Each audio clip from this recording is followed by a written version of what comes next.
સુખ અને દુઃખનો મહિમા સમજાવવા માટે અધ્યાત્મ રામાયણમાં એક કથા આવે છે.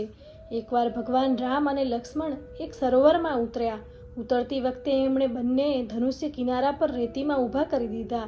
જ્યારે તેઓ સ્નાન કરીને બહાર નીકળ્યા તો લક્ષ્મણે જોયું કે તેમના ધનુષ્યની અણી પર લોહી લાગેલું હતું. ભગવાનને કહ્યું કે ભાઈ, લાગે છે કે અજાણતા કોઈની હિંસા થઈ ગઈ છે.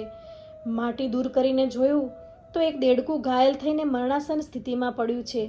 ભગવાન રામે કહ્યું કે તે અવાજ દઈને બૂમ કેમ ન પાડી? અમે તને બચાવી લેતા. જ્યારે તને સાપ પકડે છે ત્યારે તો તું બહુ મોટા અવાજે ચીસો પાડે છે, તો પછી ધનુષ્યની અણી વાગી ત્યારે કેમ ન બોલાવ્યા? દેડકું બોલ્યું કે હે પ્રભુ, જ્યારે મને સાપ પકડે છે ત્યારે હું રામ રામની બૂમ પાડું છું, પરંતુ આજે તો જોયું કે ભગવાન રામ જ પોતે અણી મારે છે તો કોણે પોકારું? બસ આને મારું સૌભાગ્ય માનીને ચૂપચાપ પડી રહ્યું. સાચા ભક્તો જીવનની દરેક પળને